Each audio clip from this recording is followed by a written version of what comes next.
Happy holidays! I'm Sean Reardon, Mayor of Newburyport, and welcome to the latest edition of the Mayor's Corner. I say this every time, but this is such a fun time of year to be in Newburyport. You know, we've got invitation nights going on. The last one is going to be this Friday. The weather looks amazing, so please come out, shop local. It's going to be a lot of fun. I'm dressed in my holiday spirit wear today because we have our city employee Christmas party tonight here at City Hall. We do it upstairs at the auditorium. Giuseppe's is catering. We're going to do a lot of raffles, but this was really fun last year. It's a great opportunity for other departments in the city to come together and get to hang out a little bit because that doesn't happen very often. So I'm really looking forward to that tonight. And then lastly, it's getting towards the end of Hanukkah too, right? So we have 2 more nights. Like the last candle will be lit tonight, Thursday night. Then Hanukkah finishes up on Friday. Happy Hanukkah to all those who celebrate.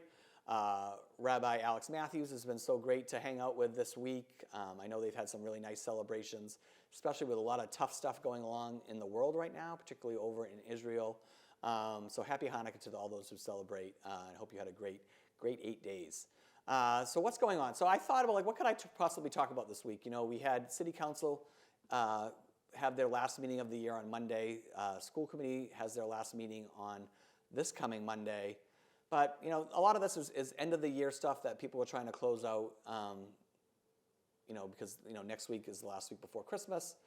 But something happened yesterday that I want to talk about. And again, I've been talking about it, I think, since September on my Mayor's Corners. But it's the Whittier Regional Vocational Building Project.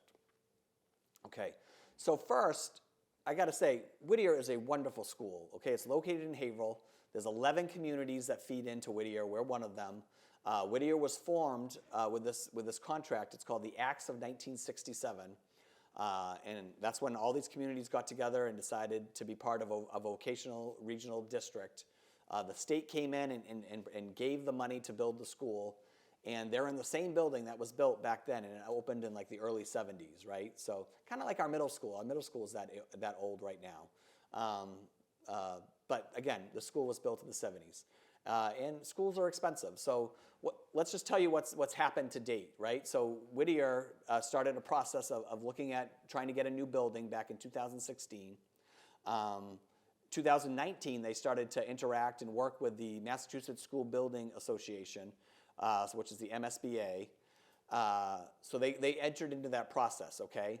Now, unfortunately, when they started that process, they formed a building committee, and then they did not involve the 11 cities and towns throughout any of that process up until this year, which is crazy to think about, right? Because even though they do act independently as a school district, they have a superintendent, they have a principal, they have 1,200 kids that go to their school, they weren't going to be the ones paying for this project, right? So when you enter into the MSBA, they are if you get approved, they're going to pay for a portion of it, but the rest of it is going to have to be paid for by the usually the cities or towns that are trying to get a building school. When it's a regional school, you're trying to pay for the whole thing, all right? And so I say this because we weren't involved in the process, we weren't communicated about the process, and we didn't have any say in the process. So there was no focus groups in all 11 communities asking, what are you looking for in a new vocational school for your students? So none of these conversations happened. And then, at the end of 2022, going into 2023, now you hear about like, hey, this is actually a possibility that the school could happen. And then in September, you get updated numbers and find out that this is a $500 million school that they're projecting to build. $500 million. That's not million, that is billion. So it's just under $500 million that they're proposing to build. So if this goes forward, it'll be the most expensive school ever in Massachusetts history, but it'll be the 3rd most expensive building in the history of the United States. A couple ahead of them are a couple different schools that were built out in Los Angeles. But that's crazy. And the schools that were built out in Los Angeles were these massive campuses with much more kids in them. This is a school for a 9 to 12 school that's going to cost $500 million. Just crazy. And I said this last week. But to put it into perspective, 20 years ago, Gillette Stadium was built for $335 million. So there's that. To put it even more perspective, Essex Tech, which some of our kids in Newburyport go to, another vocational school in the area, Essex Tech, brand new school, just became part of the Cape Ann League, I think it's in Danvers or Middleton, that area. I think it's Middleton because it's right across from the jail. But Middleton, brand new school, cost $135 million to build just a couple years ago. But now we have Whittier asking us to all pay for a $445 million school. So that's where we're at. So what's happened since then? So one, I think for months, I and other community leaders has been talking about this project, trying to get it on people's radar because we knew that this was coming. So what was decided last night? First thing that was decided, the MSBA voted yesterday to approve the project to move to the next step, which is to open this window of 120 days for the district to get a vote from their communities. So you could vote anytime within that 120 days. So last night, the Whittier School Committee, which was the deciding body in this, right? There's 14 members of the Whittier School Committee, 2 from each town, right? So Haverhill, Newburyport, and Amesbury each have 2 members on the committee. And then the other 8 towns have 1 member, so 14. So they took a vote last night, one, if they were going to have a vote. So they took a vote like, yes, we are going to have a vote. And then they took a vote on what date it was going to be. So they have picked January 23rd. And they have worked with the city clerks to set up a time, which will be 11 a.m. to 7 p.m. on January 23rd. And that vote's going to happen simultaneously in all 11 cities and towns. And the results of those votes are not town-by-town results. It's a majority vote. So it's all going to be added up, and whatever it is, yes or no, that's what we're going to, that's going to be the decision. Again, this is all set and forth by this very old document that we signed back in 1967 that's never been updated or never amended. It's also the same document that states out how capital projects will be paid for. So in this case, Newburyport has 29 kids that go there, but because we're the second largest school district, right, at 2,300 kids, we have to pay close to 14% of the project. So our bill for the project, I think I've already said this, but $30 million if this vote passes. And then if it passes and then we can somehow get a debt exclusion passed, we'll pay over $60 million over the life of a $30 million loan, a 30-year loan, excuse me. So again, we're talking over $60 million for 29 kids. Now, our enrollment has gone down over the years at Whittier. I would guess that it's going to go down even more over the next 10, 20, even 30 years. So we're already at 29 kids, and we'd have to spend over $30 million a kid for this Whittier project. And we're not alone. The other 10 cities and towns would also be on the hook for a tremendous amount of money for a very small amount of kids. I think out of the 11 communities, only 3 of them have more than 50 kids.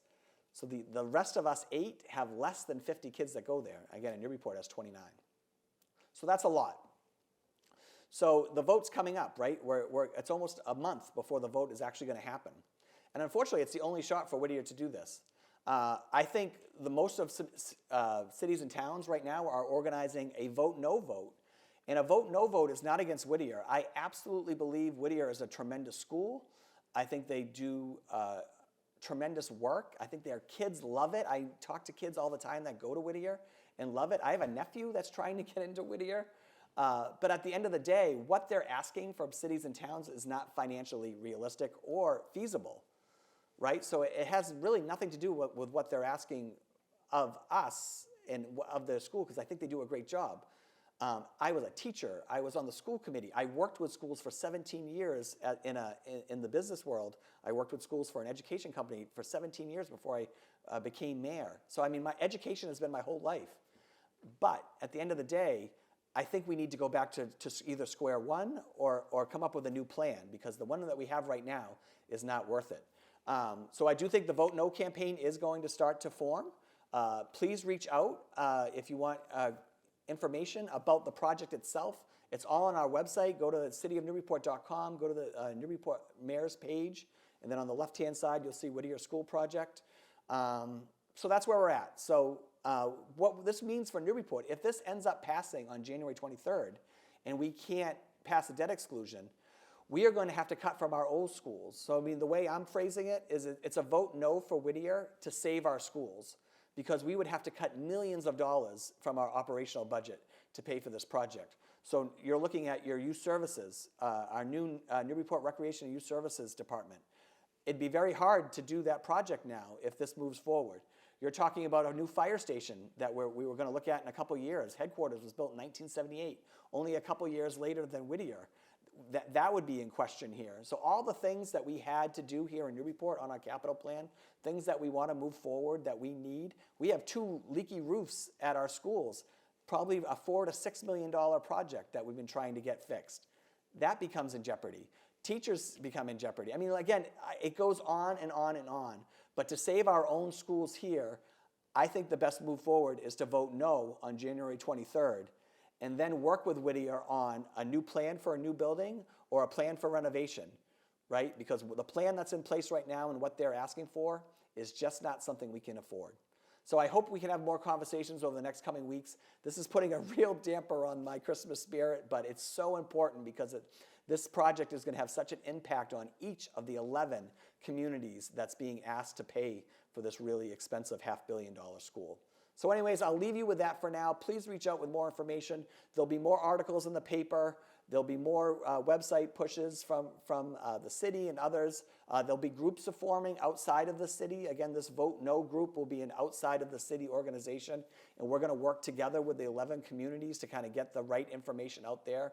Because right now, I don't think we have the right information. We don't have the right answers to the questions, and there's no way that this can be a positive vote in the few weeks that we have on such an important vote in each of the 11 communities. So I'll leave you at that. Get out there this weekend and enjoy Invitation Night. It's the last one. Shop local. It's going to be beautiful here in downtown Newburyport. And I will see you all next time on the Mayor's Corner.